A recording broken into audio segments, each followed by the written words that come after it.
So let's bring in political commentator Chris Cillizza, who is the host of So What with Chris Cillizza on YouTube. Hi, Chris. Good morning to you. Morning. The old adage is that negative campaign ads work, but I don't know, man. I'm worn out, and I know I'm not alone. Is fear enough of a motivator to sway undecideds in this final stretch, you think? I would love to tell you no, but the answer, if history is any guide, Markie, is yes. Everyone I always talk to, and I've been doing this for a long time, everyone I talk to always says, I hate negative ads. I hate negative rhetoric. And I say, do you know why they do it? Because it works. And that's what's really hard. Even though people say they hate it, it tends to influence how they make their mind up. So, yeah, I mean, look, the last 3 weeks is always going to be, they're just throwing as much as they can against the wall to see what works. Because the truth of the matter is, the real aim here is this 5 to 8% of people who are still undecided, amazingly enough. So they don't really, in truth, know what's going to sway these people. So they're basically trying whatever they can.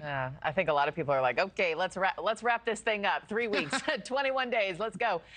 Now the media is also sounding the alarm. As you know, Chris, a columnist for The Atlantic out with this moment of truth headline, warning the, quote, re-election of Donald Trump would mark the end of George Washington's vision for the presidency and the United States, end quote there.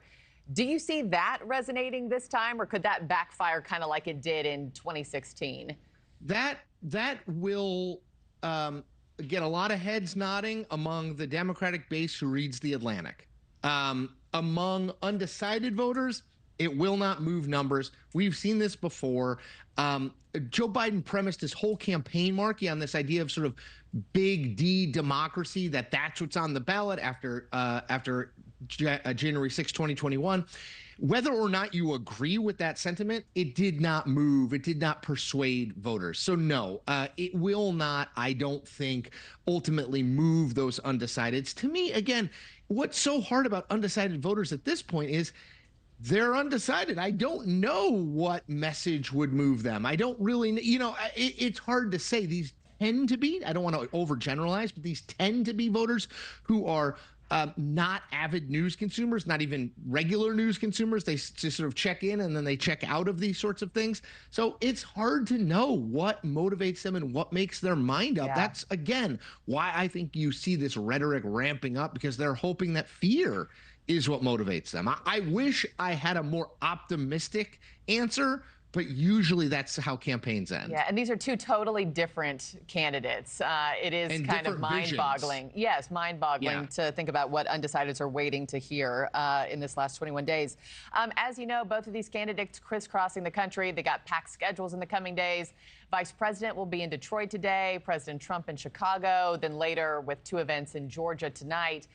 Chris, how crucial will rallies be in the coming days, or is it a solid interview or two enough to change the race? I know that, Kamala Harris sits down with Fox this week.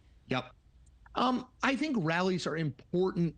They're not persuasion events like for people who are undecided. What rallies are is to get the base excited or keep them excited about the campaign, to make sure they know here's your polling place. The election is on November 5th. You need to go out and vote. If you can vote early, go vote early, right? They're really aimed at rallying the base.